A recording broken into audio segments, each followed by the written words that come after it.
Olá, bom dia, boa tarde, boa noite. Tudo bem com vocês? Estamos nessa jornada de transformação, de mudança. Muito obrigada a quem está fazendo, quem também está compartilhando com outros grupos, tá? Você está fazendo parte desse ministério também. Se não fosse a sua ajuda, eu não chegaria com essa palavra na vida de muitas pessoas. Então, você é muito importante no meu ministério. Muito obrigada por essa parceria. Bom, estamos no oitavo dia, o oitavo capítulo do livro 40 Dias para Mudar a Mim Mesma. E o tema de hoje é: Deus espera de mim imparcialidade no trato com as pessoas, sejam elas ricas ou pobres. Eu devo olhar cada um com os olhos e o coração de Deus. Está baseado em Tiago 2, de 1 a 8, é um texto bem longo, eu vou ler agora, tá bom? Meus irmãos, como crentes em nosso glorioso Senhor Jesus Cristo, não façam diferença entre as pessoas, tratando-as com favoritismo.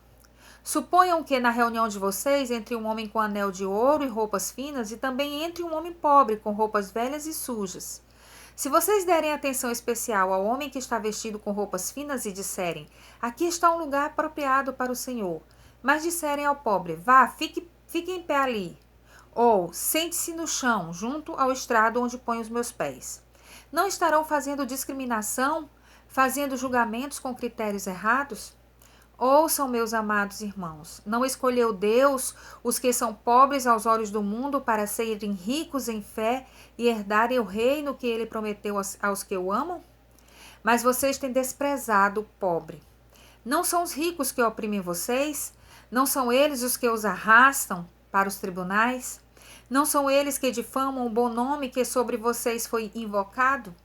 Se vocês de fato obedecerem à lei real encontrada na Escritura que diz: ame o seu próximo como a si mesmo, estarão agindo corretamente. Reflexão. Após Tiago falar sobre a necessidade de sabermos nos adaptar a situações favoráveis e desfavoráveis financeiramente, ele novamente escreve sobre isso, mas dessa vez exortando os verdadeiros cristãos a não fazerem diferença entre as pessoas, tratando-os com parcialidade de acordo com suas posses. Para fixar sua exortação na mente de seus leitores, ele dá exemplo. Ele tenta descrever, num contexto de uma reunião de cristãos, a chegada de uma pessoa bem vestida, aparentemente rica, e de uma pessoa pobre, com roupas velhas e sujas. Ele exorta que, se os cristãos derem um atendimento diferenciado e cheio de privilégios para quem tem posses e está bem vestido, e em contrapartida desprezarem a presença do pobre, humilhá-lo por causa de sua condição financeira, esses cristãos estarão fazendo discriminação e julgando as pessoas com critérios errados. Tiago reforça que as escolhas de Deus não seguem esses critérios, pois ele escolheu pessoas que são pobres aos olhos do mundo para serem ricas em fé e herdarem o reino que ele prometeu aos que o amam. Após escrever tudo isso, Tiago afirma que aqueles cristãos estão desprezando o pobre. Ele continua sua exortação ao lembrar que aos cristãos que os ricos são os que os têm oprimido e aqueles que os têm levado aos tribunais. E são os ricos que têm difamado o bom nome de cristãos, que têm difamado o corpo que os cristãos, o corpo difamado o Cristo que os cristãos invocam. É interessante como a Bíblia é tão antiga quanto atual, porque o ser humano continua o mesmo. Quantos arraiais cristãos estão hoje fazendo exatamente o que Tiago reprovava para os cristãos de sua época? Em várias igrejas, o que se vê é uma bajulação descarada dos cristãos e dos líderes aos ricos presentes em suas reuniões. Alguns deles, como os políticos, por exemplo, são chamados para sentarem-se na plataforma e lhes é dado o direito de falar, mesmo que não sejam autoridades espirituais, simplesmente porque são figuras públicas e influentes a quem a igreja deve algum favor financeiro ou pretende receber favores financeiros no futuro. É lamentável que se estejam ignorando essa exortação bíblica. Em reuniões cristãs, todas as pessoas devem ser recebidas de forma imparcial. Não importa como estão vestidas, nem seu potencial financeiro. O pobre tanto quanto o rico, não deve ter privilégio. O rico, tanto quanto o pobre, não deve ser humilhado e desprezado. Todos devem ser tratados igualmente e devem encontrar em nossas reuniões a mesma oportunidade de serem confrontados com a verdade que liberta. É interessante notar que os primeiros cristãos viviam numa expectativa da volta de Cristo a qualquer momento. Além disso, não havia nenhuma intervenção do Estado em auxiliar órfãos e viúvas. Então, as pessoas da igreja que possuíam muito e que eram verdadeiramente convertidas não estavam apegadas às suas posses e repartiam o que tinham com aqueles que não tinham nada. Portanto, é possível que numa reunião de cristãos houvesse uma uniformidade, no sentido de que toda a comunidade estava sendo suprida em suas necessidades. Creio eu que o exemplo dado por Tiago trata-se da chegada de pessoas novas na reunião, uma rica e outra pobre. E nessa conjuntura, os irmãos deviam manter-se imparciais no trato com elas. É interessante que Tiago destaca que, em geral, existe uma conduta no rico não convertido, de oprimir o pobre. Suas riquezas, às vezes, são fruto dessa opressão, de levar o pobre aos tribunais e de difamar o nome de Cristo. Isso é fato, porque esse perfil de rico confia em suas riquezas. Usa seu potencial financeiro para exercer influência e obter benefícios em detrimento do prejuízo dos outros, e sua conduta difama o bom nome de Cristo. Portanto, nenhuma deferência deve ser dada a essa pessoa. Além do mais, Tiago reforça que Deus olha de forma diferente e que os pobres aos olhos do mundo muitas vezes conseguem amá-lo e fazer parte do seu reino sendo ricos em fé. Acredito que o pobre tem o grande privilégio de exercer sua fé em Deus, pois nem mesmo tem as riquezas para depositar sua confiança nelas. Por isso, creio que um bom exemplo é a oferta dada por uma viúva que foi recebida pelo próprio Jesus. Eis uma pessoa pobre aos olhos do mundo, mas que é rica em fé e herdeira do reino de Deus. Decisão. Eu me comprometo em tratar as pessoas de forma imparcial, independentemente de sua condição financeira ou social. É um exercício que vai de encontro à minha natureza caída, mas vai agradar a Deus. Não devo desprezar ninguém e nem mesmo privilegiar ninguém. Devo respeitar cada pessoa sem olhar sua condição financeira. Eu decido olhar cada pessoa como Deus vê e me relacionar com cada uma delas de acordo com a vontade de Deus. A imparcialidade diante do pobre e do rico deve ser o meu alvo, pois isso agrada a Deus. Oração. Senhor, não é fácil ter o teu olhar, ver como tu vês, mas eu quero te pedir que me capacites a fazer isso.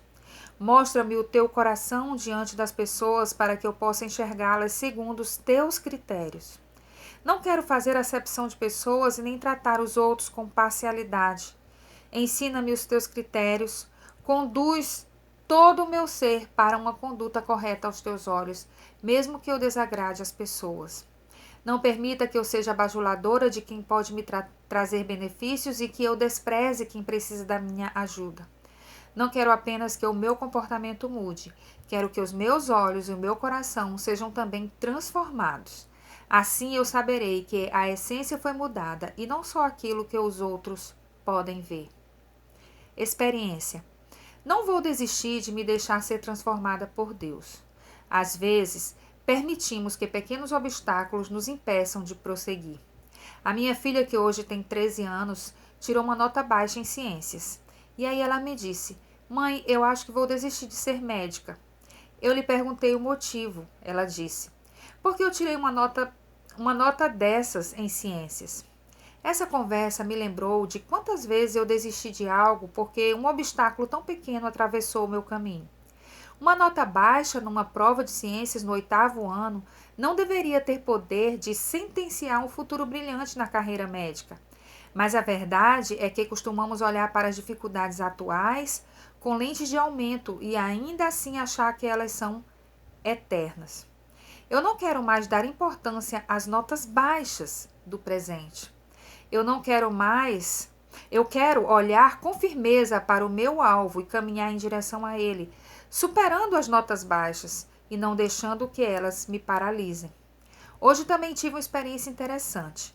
Vi na prática aquilo que Tiago colocou como suposição, mas a reunião era virtual e vista por todas as pessoas que desejassem ver.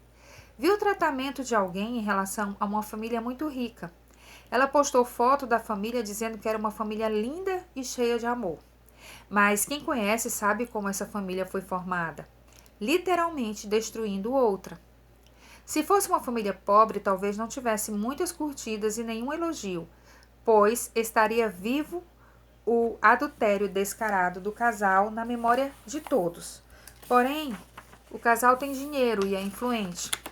O pensamento humano é de que não se deve se indispor com gente assim. Pelo contrário, se deve elogiar, falar bem, tratar com deferência, porque são pessoas que iremos precisar um dia. Esse pensamento é o que Tiago reprova. Bajular quem tem algo a nos oferecer e desprezar quem precisa da nossa ajuda. Não precisa nem esperar uma reunião cristã para constatar essa lamentável situação. Basta passar alguns minutos diante das redes sociais. Que Deus nos ajude a estar na contramão dessa conduta que bajula os ricos e que despreza os que possivelmente precisam de mim. Abro mão de ser uma pessoa politicamente correta para agradar a todos e desejo esforçar-me para estar correta diante de Deus. Os critérios de Deus, os olhos de Deus e o coração de Deus devem me conduzir quando eu estiver diante das pessoas, sejam elas ricas ou pobres. Ele sabe a verdade a respeito de todos e me orienta a tratar a todos com imparcialidade. Eu preciso ser aprovada por Deus e não necessito da aprovação daqueles que têm posses e que podem trazer algum benefício pessoal.